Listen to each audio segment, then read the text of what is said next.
Hello, I'm Beth Joey and welcome back to my YouTube channel. First things first, Happy New Year! I am filming this on the 1st of January 2022 and I know this is technically my second video to come out this year, but as it is the 1st of January, Happy New Year. I had a mammoth of a reading month in December. I read 11 books, which is partly because I spent a week of December in quarantine in Norway. I'd originally planned to go on this fabulous family holiday. We were going to go dog sledding and reindeer sledding and ride on snowmobiles and try and see the Northern Lights. Unfortunately, or fortunately, depending on how you look at it, that week of quarantine meant that I got a ton of reading done, and so I smashed out 11 books this month. Before I go into the books more specifically, I'm just going to go through a quick few stats for the month. Like I said, I read a total of 11 books with a total of 4,388 pages. This meant that I was averaging approximately 400 pages in each book I read, which does tend to be where I kind of comfortably sit. The genres that I focused on were fantasy and sort of contemporary / romance, definitely heavily weighted towards the romance side. So I read 7 fantasy books and I read 4 contemporary / romance. And my average rating for the month was 3.8, which I think is a pretty good reading month. It's definitely weighted towards the top end. So yeah, let's go through the books more specifically. The first book that I read in December was Normal People by Sally Rooney, and I gave this book 4 stars. Normal People is set over a number of years and it follows 2 key characters, Connell and Marianne. At the beginning of the book, it's set in high school, and Connell and Marianne are very much polar opposites in terms of their status, I guess, in high school. The two, however, are predominantly connected by the fact that Connell's mother is the housekeeper for Marianne's family, so they kind of see each other quite frequently and they spark up a bit of a romance. Over the following years of the books, they go from graduating from college to finding their way in the world, trying out different jobs. As for what I thought of the book, I thought the title Normal People was the most apt title you could possibly have for this book. It really does just revolve around 2 very normal people dealing with very normal problems as they go through their lives, and they keep kind of revolving around each other, coming back to each other. I will say though that it had the most unsatisfying ending of the month, but I think looking back on it now and thinking about it a bit, that was sort of on purpose, because I guess in a normal person's world you don't really have like a happy ending like you would in most books. The book is definitely very intense as it jumps from bullying in high school to the mental health issues that both characters face later on. The second book that I read in December of 2021 was Golden Sun by Pierce Brown, and I gave this book 5 stars. This was definitely a massive jump away from Normal People and into the world of fantasy. Golden Sun is the second book in the Red Rising trilogy. It's set in a very futuristic universe in which life on Earth is now sort of gone and people live on a number of the other planets, including Mars. On Mars and a number of the other planets as well, there's a class system, with golds being at the very top and reds being at the very bottom. The entire series sort of revolves around a person by the name of Darrow. Darrow starts the story as a red, where he's forced to toil away in the mines to get, I think the substance is called helium-3. The reds that are working in these mines have been told and brainwashed that it's currently not habitable on the surface of Mars. As the series goes on, Darrow finds out that there is actually life on Mars, and he's sort of brought into this rebel network, trying to sort of filter the information down, obviously, to the Reds and start a sort of uprising to get a bit more equality on Mars for all people rather than this class system, which is obviously very oppressive. Again, another very intense read for me. It reminded me a lot of the Hunger Games, but as it sort of started to step away from that first book, which was very Hunger Games centric, it sort of got into more of this political environment. I'm not the sort that actually usually likes political fiction, but I found with Golden Sun, I kept coming back, I kept wanting to read more. It's that classic situation of where you know you have to go to bed and you know you need sleep, but you're like, one more chapter. There was this lovely mix of sort of like an internal monologue in Darrow's head as he's trying to come to terms with everything he's been asked to do, and then also the acts as they are undertaken in the real world. I will say that the only thing I didn't love about this book was that there was this big magnificent battle scene that kind of ended really abruptly and with not a lot of explanation about how they got to the point that they were at.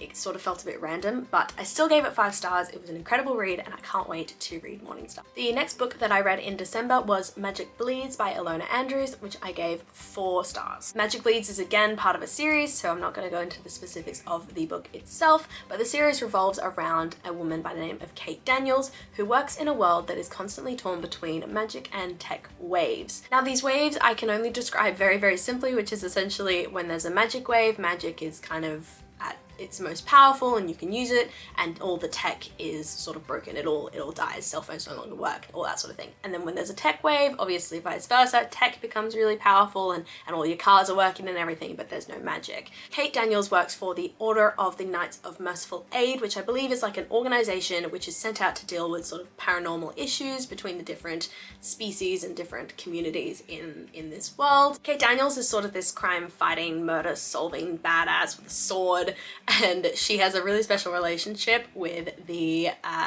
beasts or the shapeshifters in this world. So she's kind of constantly torn between the organization that she works for and them, and this particular book really pulls that out, where she's literally put in the middle. I definitely really love this read. The romance that's sort of been teased throughout the rest of the series really came to fruition in this book. I also loved that all the mystery around Kate was sort of unraveled a bit more as this book went on. There's definitely a lot of questions in the first 3 books about who she is, how she fits in, where her sort of magical powers come from, and a lot of that was delved into in this one. The only thing I didn't like about this book was that the sort of all-powerful being behind everything that was going on in the city at the time was defeated quite easily. She kind of just went away. Next up, we have Beach Read by Emily Henry, which I gave 3 stars, which is very surprising for me because usually romances are where the 5-star reads tend to come out, but this one was kind of a bit meh.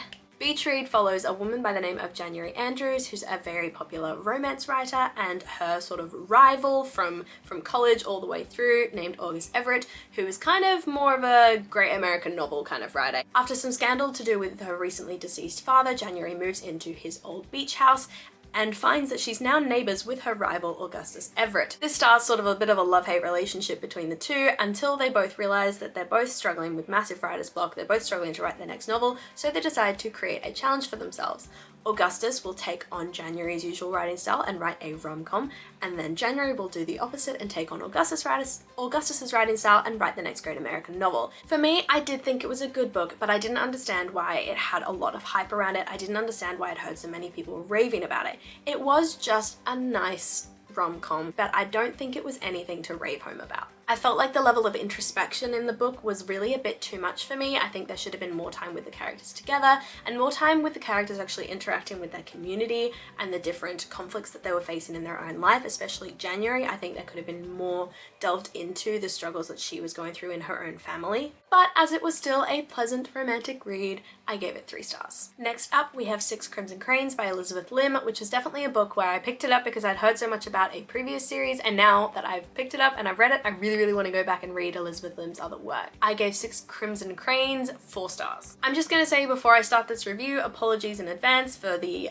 millions of names that I'm about to pronounce incorrectly, and I've done some Googling, I've tried to sort of figure it out, but still not great. So it follows a princess by the name of Shiori who finds out that she has magic powers in a world where magic is definitely forbidden and persecuted. On the morning of her betrothal ceremony, which is something she's very much been trying to avoid, she doesn't want to get married, she loses control of her magic and everybody essentially finds out what she's able to do. As a result, her stepmother, Raikama, who has dark magic of her own, banishes Shiori. As part of this curse, her brothers who try to protect her are turned into cranes, and Shiori is told that for every word that she mutters, one of her brothers will die. She is forced to leave the castle and the life that she's known, and as a result, she sort of uncovers this conspiracy to take the throne.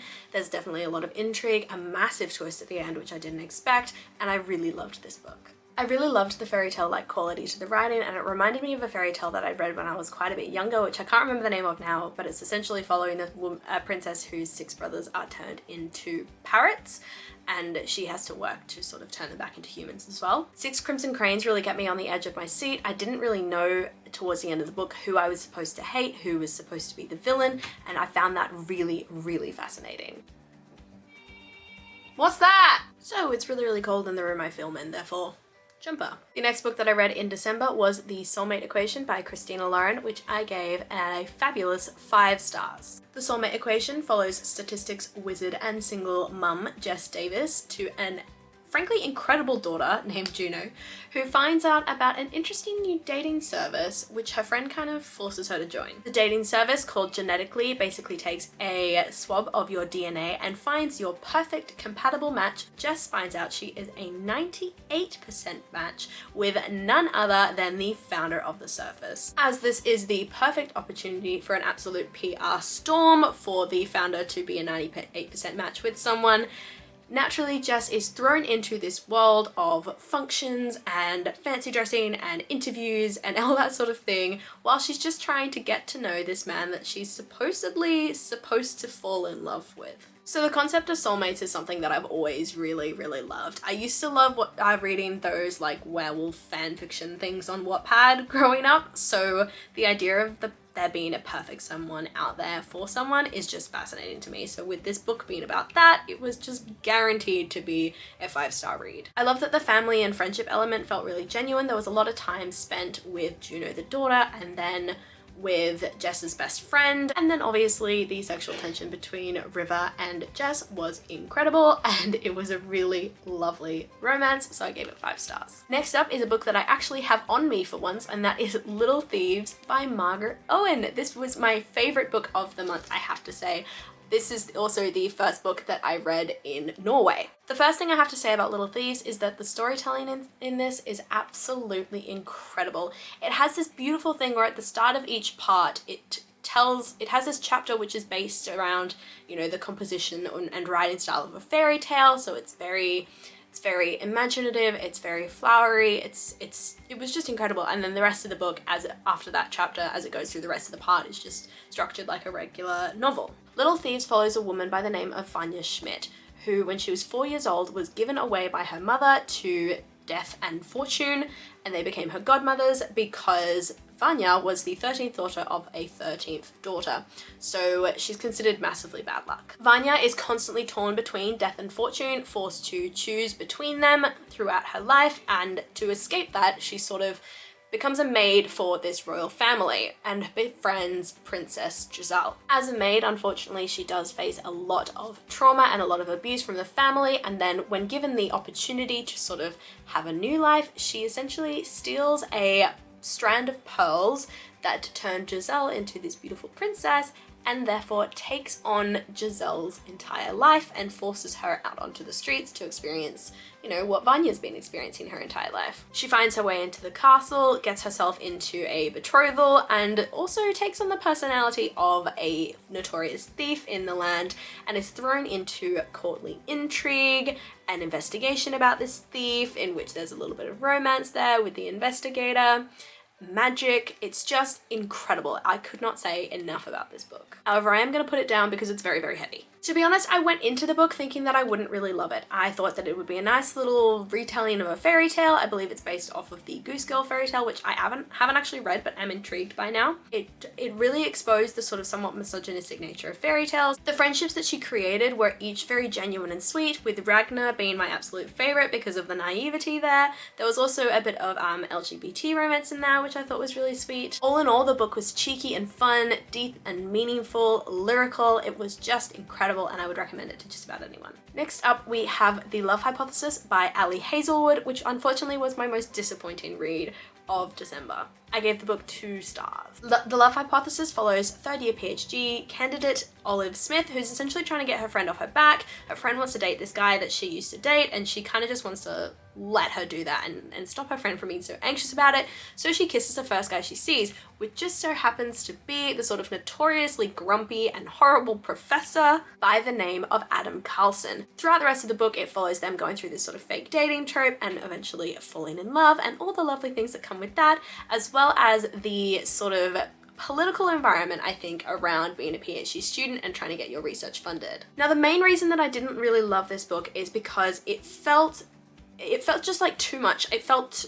way longer than it needed to be, and I think with Olive, she just cried a lot, and the first time you kind of feel for her, and then the second time you kind of like, okay, and then the third and the fourth and the fifth time it's like, okay, that's a bit much. I also felt that the conflict in this book very much could have been centered around the fact that she's constantly second-guessing herself, rather than the complete other life of its own that it took on, and the other themes that it dealt with were just, They felt very token, but I did like, however, that it sort of took on that sort of STEM field, which is very male-based, and exposed the misogyny that would occur within that field. The next book, unfortunately, was my worst book of the month, so I had a streak of 2 really bad books, and that was Zodiac Academy by Caroline Peckham. Now, Zodiac Academy, I'm not going to go into too much detail about this because I don't like to go on and on about books that I don't like, but essentially Zodiac Academy follows these 2 sisters who find out that they have magical abilities, and they're brought into the academy called Zodiac Academy. Once you're in the academy, you're sorted into one of 4 houses, I think, and they follow the 4 main elements, so fire, water, earth, and air. And these 2 sisters, because they're twins, they're split up, and they find out that they are basically the most powerful students in the academy. These girls also find out, thrown a lot of information in, that they are the heirs to the throne essentially in this world, and the current people who are the heirs to the throne are really not a fan of this, and that's the 4 heads of each of the houses. So they proceed to traumatize these girls, and it's supposed to be this bully romance, and it just it made me think, nah, I don't want the bully romance. I don't want to read bully romance, because I just, like, one of them basically, the boys basically try to kill one of these girls, and I'm supposed to believe in later books that they're actually gonna fall in love. Like, I would not be able to get past that. If someone tried to kill me, I wouldn't fall in love with them. So I give this book 2 stars. The second last book that I read in December was Jade, Fire, Gold by June C.L. Tan, which I received in a Fairy Loot box. I believe this is a debut novel of hers as well, which is really exciting. Jade, Fire, Gold follows 2 characters, Anne and Altan.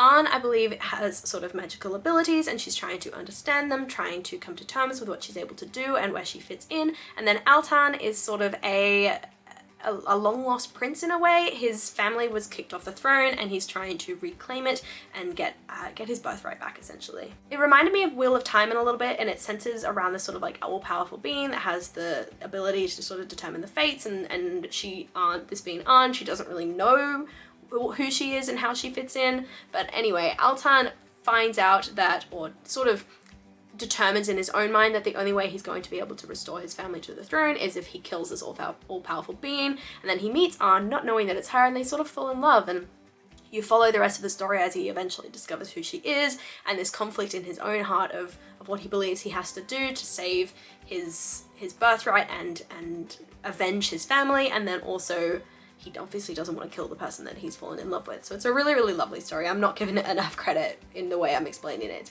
I'm explaining it so badly. I mean, my first sentence of the review of this book that I posted on Goodreads was, please let there be a sequel. And I posted that on my Twitter as well, because I absolutely love this book. I cannot wait to find out more. I'm really hoping that there's a sequel, because it ends in this sort of very abrupt way, so I'm hoping that there'll be more. I would have loved a little bit more explanation into the soul beasts that kind of came in throughout the story, and then as well into Yuan Long's background and his struggles with this sword, this mystical sword that's kind of you know, sprinkled throughout the book, but I'm hoping that that will come in a sequel if there is one. But yeah, all in all, it was an incredible debut novel, and I gave it 4 stars. My last book in December was The Hobbit, or There and Back Again by J.R.R. Tolkien, which I gave 4 stars. I have actually read The Hobbit before, so this was a reread, but it was a reread with the intention of really understanding a bit more about the Lord of the Rings universe, knowing that I wanted to read more Lord of the Rings books.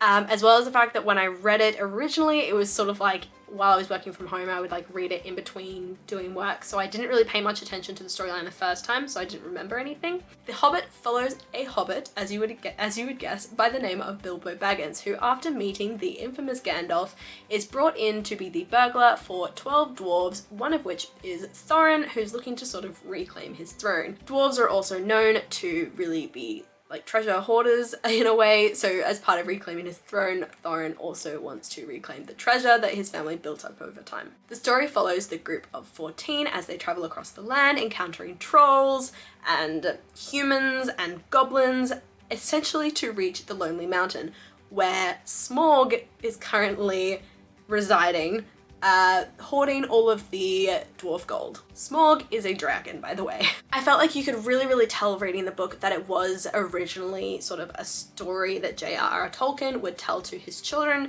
It was definitely written in that very verbal narrative kind of way. And then I also loved that Tolkien even referenced in the book a few times, like, I'm gonna skip the next month of travel because there's nothing happening here because they're just traveling, so I'm skipping that and we're gonna go to the next action sequence, which I thought was really, really great that he was sort of somewhat aware of his readers wanting to, or at least his listeners, if this was originally told to his children, wanting to just kind of skip to the good parts. It was flawlessly fantastical, and the only reason why it didn't get the 5th and final star was because I think there were sentence structure issues that I had that made it very difficult to read. It interrupted the sort of rhythm of my reading at times, but that might just be because I think the book was published in like 1937 or something, so that might be like a time difference thing.